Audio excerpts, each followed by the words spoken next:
पढ़ाई कंप्लीट होने के बाद फिर हमारे मन में पढ़ाने लगे हम।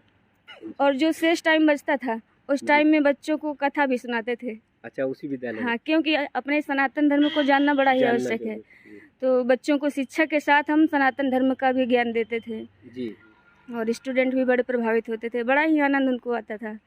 दीदी फिर नौकरी का क्या हुआ? नौकरी मतलब छोड़ दी क्योंकि आप कॉलेज में पढ़ाते थे? कॉलेज में पढ़ाना हमने छोड़ दिया, क्योंकि जब ठाकुर जी की नौकरी जिसे मिल जाए इससे बड़ा सौभाग्य तो हो ही नहीं सकता। हमारे मन में बस ये था कि हम ठाकुर जी की सेवा करें, उनकी कथा सुनाएं, जन जन तक अपने इस सनातन धर्म का प्रचार करें।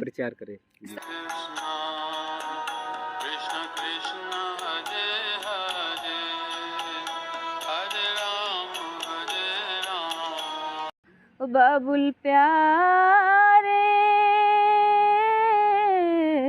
हत्या क्यों करते मेरी, मैं भी बेटी हूँ तेरी, जीने की इच्छा मेरी,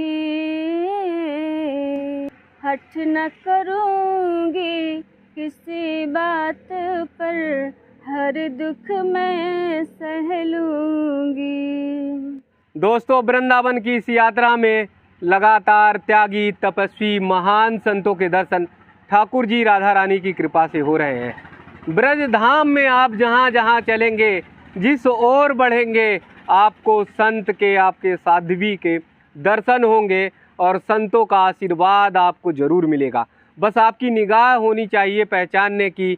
आप पहचान लें कि संत का भाव जो है उनके अंदर कैसा है और उनके चरणों में आपको दंडवत होना है, उनके चरणों में आपको नतमस्तक होना है।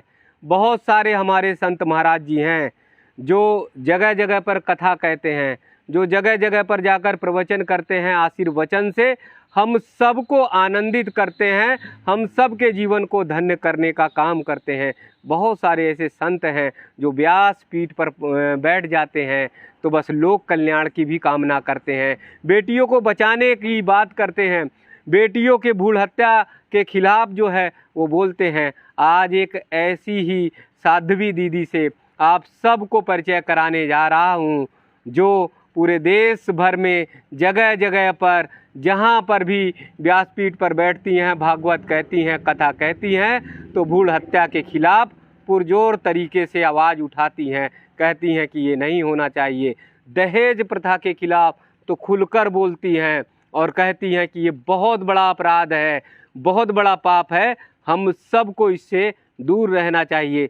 तो अगर व्यासपीठ पर बैठकर ऐसी बात कह रहे हैं तो हम सब का कितना बड़ा सौभाग्य है। तो आइए आप सब दर्शन करें, हम सब दर्शन करें साध्वी पूनम किशोरी जी का।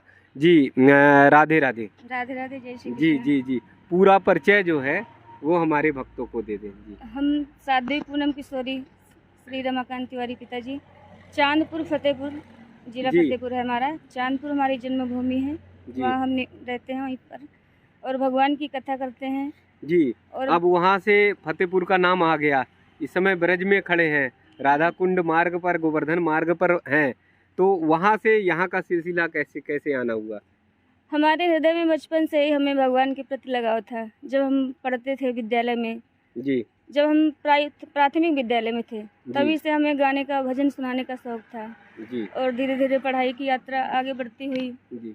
इंटर क्लास में आए तो स्वामी परमानंद बालिका इंटर कॉलेज मवई धाम, जो हमारे फतेहपुर जिले में सबसे बढ़िया, सबसे अच्छा स्कूल है। अच्छा, वहाँ पढ़ाई करते? वहाँ पर हमने पढ़ाई किया इंटर तक। और इसके बाद फिर हम, जब हमारा इंटर हो गया तो हम पढ़ाने भी लगे वहीं पर। इंटरव्यू हुआ, इंटरव्यू में प्रथम श्रेणी आई। अच्छा। तो महाराज जी ने बहुत प्रशंसा की और आशीर्वाद दिया कि आगे बढ़ो। पूजनीय परमानंद जी, श्री स्वामी परमानंद जी महाराज। अच्छा, उनका भी आशीर्वाद आपको मिल चुका है? जी। अरे वाह। 1008 श्री स्वामी परमानंद जी महाराज उनका नाम है जी, और बड़े ही प्रसिद्ध हैं। उनके जो शिष्य लोग हैं वो श्री साध्वी रीतम्बरा दीदी जी हैं। और उनसे भी हम मिलते थे जब हम लोग पढ़ाई करते थे। अच्छा, विद्यालय में आती थी? आती थी, हम लोग का मार्गदर्शन करती थी। तो हमें लगा करता था कि कभी ऐसा समय आएगा तो हम भी जैसे काम कर रहे हैं, संसार का मार्गदर्शन कर रहे हैं, सबका पथ प्रदर्शन कर रहे हैं, तो हम भी आगे बढ़कर ऐसा ही कभी करेंगे। अच्छा, ऐसा मन में भाव जागृत होता था जी। पढ़ाई कंप्लीट होने के बाद फिर हमारे मन में पढ़ाने लगे हम। इंटर तक के बच्चों को पढ़ाते थे और जो शेष टाइम बचता था उस टाइम में बच्चों को कथा भी सुनाते थे। अच्छा, उसी विद्यालय में? हाँ, क्योंकि अपने सनातन धर्म को जानना बड़ा ही आवश्यक है, तो बच्चों को शिक्षा के साथ हम सनातन धर्म का भी ज्ञान देते थे जी। हरिश्चंद्र जी की जो कविता आती थी प्रेम मार्ग में, तो बच्चों को पढ़ाते थे कैसे गोपियों ने भगवान से प्रेम किया, उनका प्रेम कैसा था, क्यों गोपियाँ भगवान को चाहती थी, सारी बात बताते थे और स्टूडेंट भी बड़े प्रभावित होते थे, बड़ा ही आनंद उनको आता था। और इसके बाद धीरे धीरे हमारी पढ़ाई पूर्ण होती है, बीए कंप्लीट हुआ, एमए किया और बीए करते करते ही हमारे मन में इच्छा हुई कि हम भी कथा करें। कथा सुनाने का बड़ा शौक हुआ, मन में भाव जागृत हुआ, तो हमने प्रभु से विनती किया, प्रभु हम आपकी कथा सुनाना चाहते हैं, तो आप हमारा मार्गदर्शन करें। तो मार्गदर्शन में हमारे पिताजी का श्रेय है, क्योंकि हमने गुरु दीक्षा भी नहीं ली और घर पर रह करके हमने पूरी कथा श्रवण की, अध्ययन किया। अच्छा। और बस कथा भी सुनाने लगे। कथा में बड़ा ही आनंद आता है जहाँ भी कथा होती है। तो दीदी फिर नौकरी का क्या हुआ? नौकरी मतलब छोड़ दी क्योंकि आप कॉलेज में पढ़ाते थे? कॉलेज में पढ़ाना हमने छोड़ दिया, क्योंकि जब ठाकुर जी की नौकरी जिसे मिल जाए इससे बड़ा सौभाग्य तो हो ही नहीं सकता। हमारे मन में बस ये था कि हम ठाकुर जी की सेवा करें, उनकी कथा सुनाएं, जन जन तक अपने इस सनातन धर्म का प्रचार करें, सबके मन में भक्ति रस भर जाए। क्योंकि हम देखते हैं संसार में ऐसा समय आ चुका है कि लोग भक्ति मार्ग से दूर हो रहे हैं और इस संसार की माया में ज़्यादा फंस रहे हैं। तो हमें लगा कि लोगों को ज्ञान देना आज के युग में बहुत आवश्यक है, तो भगवान की कथा सुनाने लगे और ठाकुर जी की कृपा से उनकी कृपा हो गई।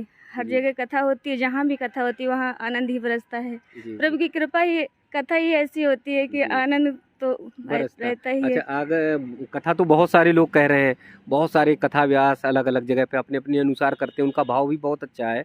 आपकी कथा में क्या विशेष रहता है? तो हमारी भी इच्छा थी कि हम भी एक कन्या हैं, तो हमारा भी काम है संसार की कन्याओं को बचाना। तो हम कथा में दहेज से संबंधित जो लोग होते हैं, जो दहेज लेते हैं और दहेज के कारण कितनी कन्याओं का वध हो जाता है। हाँ। अपने पिता की लाज को बचाने के लिए वो सोचती हैं कि हमारे पिता पर कोई आंच ना आए और हम ही अपना प्राणांत किए देते हैं। जब पिता गरीब होता है, उसकी सामर्थ्य नहीं होती है, तो बेटी के पास कोई मार्ग नहीं बचता है, बस उसे फिर लगता है कि मेरी पिता की लाज रखना मेरा काम है, तो क्यों ना मैं इस कष्ट को झेल लूं और मैं मर जाऊं तो शायद मेरे पिता सुखी हो जाएं। पर ये गलत बात है। कभी भी समाज में मैं तो सबसे यही बोलती हूँ कि कभी भी दहेज नहीं लेना चाहिए। क्योंकि यदि माताएं चाहती हैं मेरे घर में अच्छी बहू है, पहले का समय था कि माताएं सोचती थी, जो बेटी जाती थी वो सोचती थी मेरी सासू माँ कैसी होगी। पर आज का समय ऐसा आ गया है कि आज सासू माँ सोचती है मेरी बहू कैसी होगी।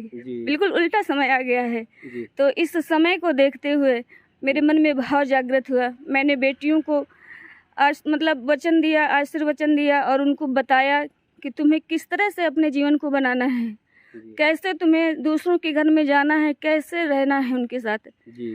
और यही सारा ज्ञान मैं कथा में देती हूँ कि दंपति है, कन्या है, पिता भले ही गरीब हो, लेकिन कोई भी पिता कभी ये नहीं चाहता कि मेरी बेटी दुखी हो। वो अच्छा से अच्छा वर ढूंढता है। और इस दहेज के कारण कुछ ऐसे पिता भी हैं जो मजबूरी बस उनके पास धन नहीं होता है और धन न होने के कारण अपने बेटी से 2 गुना वर्ष के पुरुषों के साथ ब्याह करना पड़ता है। कई बार ऐसा होता है। हमने देखा है, प्रत्यक्ष देखा है।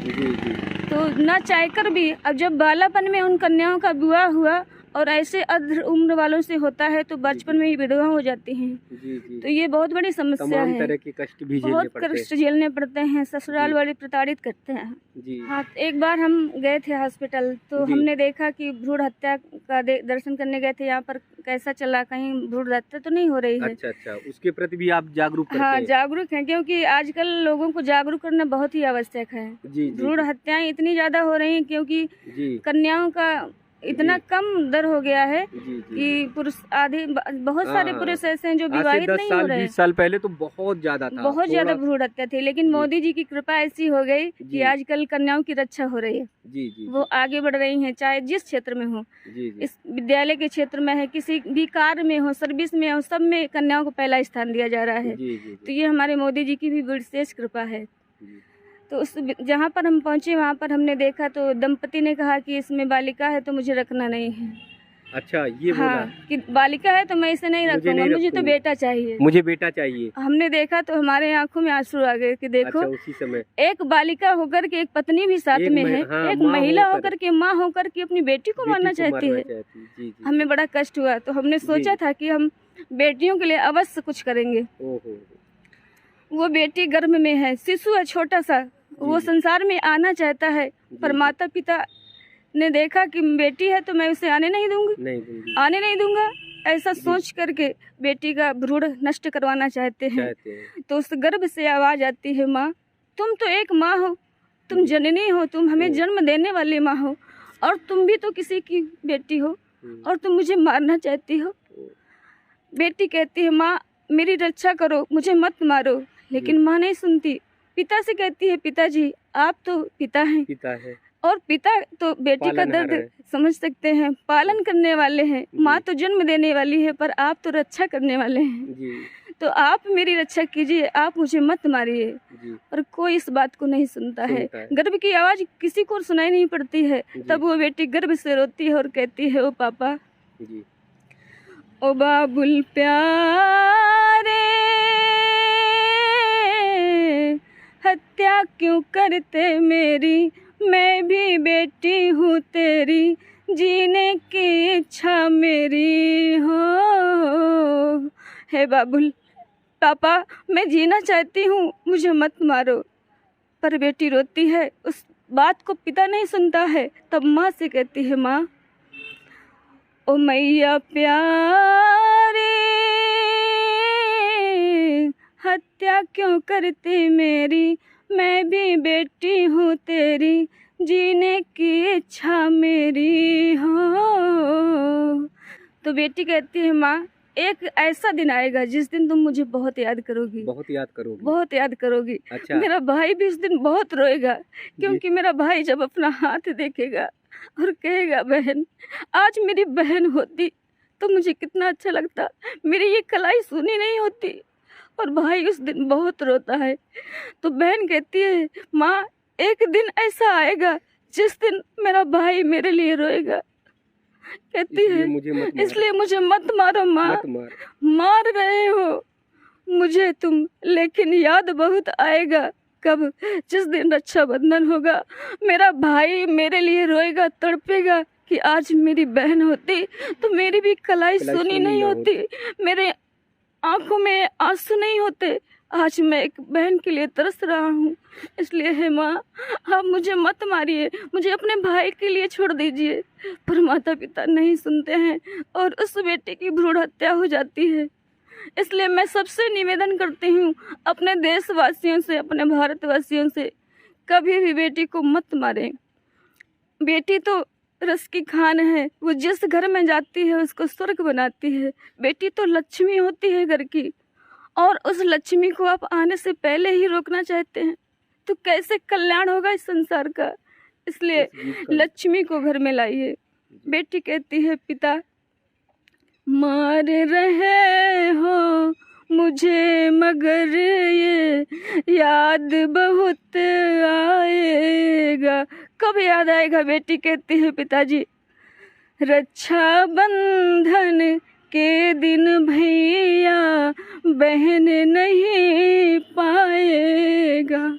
उस दिन मेरा भाई रोएगा, सारी बहनें अपने अपने भैया के हाथ में राखी बांधेंगी और मेरा भाई मेरे लिए रोएगा। माँ एक बार तो सोच लीजिए कि मेरा भाई कैसे रहेगा। उस दिन रोएगा मेरा भाई जब सोने दिखी कलाई। उस दिन रोएगा मेरा भाई जब सोने दिखे कलाई। हत्या क्यों करते पापा मेरी, पापा प्यारे हत्या क्यों करते मेरी। मैं भी बेटी हूँ तेरी, जीने की इच्छा मेरी। माँ मैं जीना चाहती हूँ, मुझे इस संसार में आने दीजिए। मैं अपने भैया के साथ प्रेम से रहूँगी, रूखा सूखा खा लूँगी, सबकी सेवा करूँगी, तुम्हारा नाम प्रसिद्ध करूंगी, तुम्हें ऊंचे स्थान पर बैठाऊंगी। मैं दुनिया में इतना पढ़ लिख करके रोशन करूंगी, सारे संसार में अपना नाम प्रसिद्ध करवाऊंगी, अपने पिता की शान को बढ़ाऊंगी। माँ, मुझे इस संसार में आने दीजिए। इस प्रकार से बेटी रोती है और रो कर के अपना जीवन का बलिदान कर देती है, पर माता पिता उस बात को नहीं सुनते हैं। तो मैं समाज को ये संदेश देना चाहती हूँ, कभी भी भ्रूण हत्या मत करें, क्योंकि इस पाप से बढ़कर कोई पाप है ही नहीं। क्योंकि एक बेटी की हत्या करना जो सारे संसार को आनंदित करती है, दो दो घर संभालती है, और उस बेटी की हत्या ऐसे कर दी जाती है जैसे कोई बात ही ना हो। कितना कष्ट मिलता है, दो दो घरों की शान है बेटी।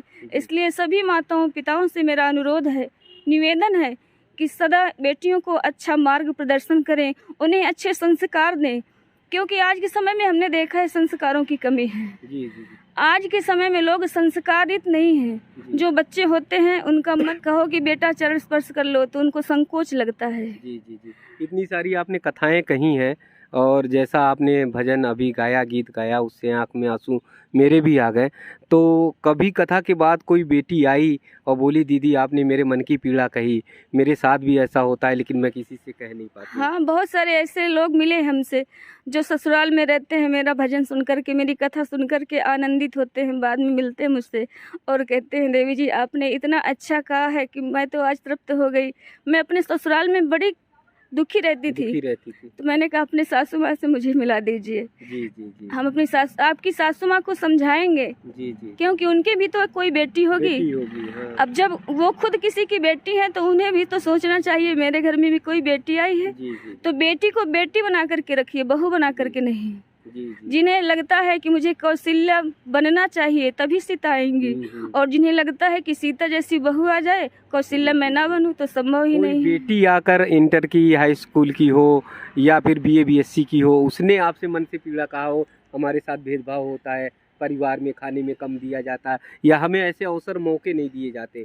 हाँ, बेटियों ने कहा है कि दीदी हमें बहुत कष्ट मिलता है। तो हमने कहा ऐसी क्या बात है?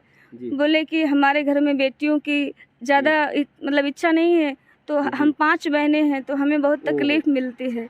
तो हमने कहा तुम इतनी पढ़ाई करो, इतना अच्छा संस्कार अपने अंदर जागृत करो, संस्कार लाओ, जितना जहाँ से ज्ञान मिले अर्जन करो, और एक दिन तुम इतना ऊंचा बनकर के दिखा दो कि तुम्हारे पिता कहे वाह, मुझे तो आज इतना गर्व है कि मेरी बेटी कितने ऊंचे मार्ग पर है। क्योंकि जब तुम एक बनकर के संसार को ज्ञान दोगी, यदि बेटी एक भी आगे बढ़ जाए तो देश का नाम हो जाता है। और आज हमारे देश में राष्ट्रपति महिला भी हैं, जो राष्ट्रपति जी हैं अपने। हाँ, उनका भी जीवन बड़ा संघर्ष से भरा बड़ा है। पति की मौत हुई, बेटों की मौत हुई, और उसके बाद भी वो डिगी नहीं और आगे बढ़ती गई। संघर्षों से बढ़कर नौका पार होती है, कोशिश करने वालों की कभी हार नहीं होती है। जो व्यक्ति जीवन में संघर्ष करता है वही निखरता है। क्योंकि जब तक व्यक्ति के जीवन में संघर्ष नहीं होगा उसे सच्चा सुख मालूम ही नहीं होगा। जिसने कभी दुख पाया ही नहीं वो सच्चा सुख क्या जाने। इसलिए मेरा तो बस यही कहना है कि सभी बेटियां आगे बढ़ें और पढ़ें, अपने जीवन को, अपने लक्ष्य को प्राप्त करें। तो व्यासपीठ पर बैठकर जो है जहाँ भी जाते हैं, जिस जगह पर भी, हाँ, ये अपील सभी माताओं से। मैं जिस जगह भी कथा करती हूँ, चाहे जिस संसार के जिस कोने में जाऊँ, मैं ये भ्रूण हत्या और दहेज प्रथा जरूर बोलती हूँ।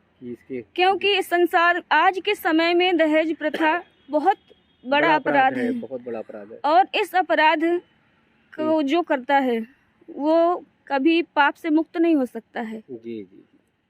क्योंकि दहेज के कारण जो योग्य बेटी है वो योग्य घर में नहीं जा पाती है, क्योंकि पिता गरीब है, पैसा नहीं है, नहीं दे सकता, तो उसे लगता है कि मुझे बेटी के हाथ तो पीले करने हैं, और चाहे जैसा घर मिले मुझे घर मिल रहा है, इससे मुझे बेटी का विवाह तो करना ही है। तो दहेज के जो लोभी हैं, यदि दहेज बंद कर देंगे, मैं तो यही कहूँगी कभी दहेज की मांग ही ना करें। और फिर देखिए अपना संसार, अपना ये भारत कितनी तरक्की करेगा, इतनी तरक्की करेगा कि दूसरे देश के जो लोग हैं वो भी एक बार दर्शन करने आएंगे भारतवासियों का, कि वाह क्या देश है भारत है। और वैसे भी हमारा भारत देश सभी देशों में श्रेष्ठ है, प्रधान है।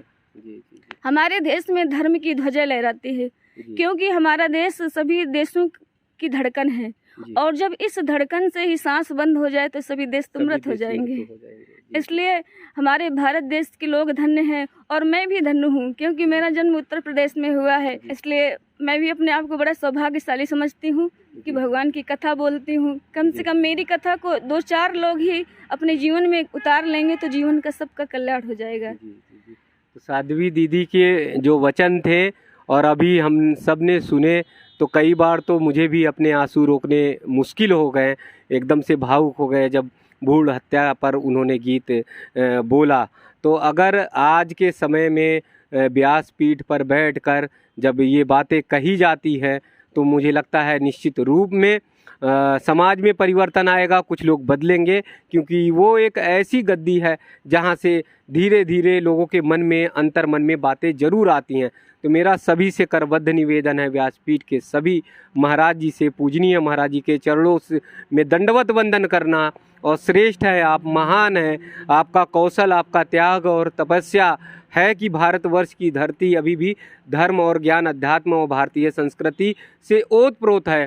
तो एक निवेदन और कि जन जन में बस ये अपील करें कि हम दहेज प्रथा के खिलाफ बोलेंगे, बोलें कि भ्रूण हत्या के खिलाफ बोलेंगे, भ्रूण हत्या नहीं करने देंगे किसी भी तरह से, ये अपील करेंगे जैसे साध्वी पूनम किशोरी दीदी कर रही हैं। तो मुझे लगता है कि ज़रूर ये सफल होगा, और सनातन संस्कृति में ऐसे ही संत महात्मा हैं जो इन्हें रोकने का काम करते हैं।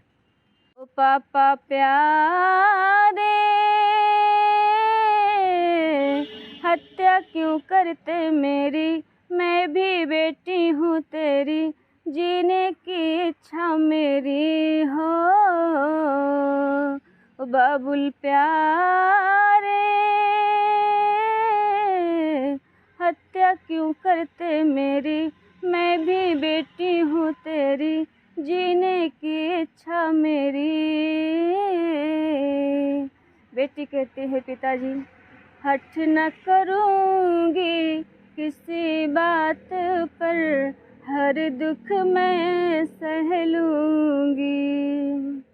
भैया का जूठन खा खा कर मैं जिंदा रह लूँगी। ओ मम्मी मुझको आज बचा ले, मुझसे अपने गोद सजा ले, भीख जीवन की दे दे मुझे। बाबुल प्यारे, हत्या क्यों करते मेरी, मैं भी बेटी हूँ तेरी, जीने की इच्छा मेरी। ओ पापा प्यारे,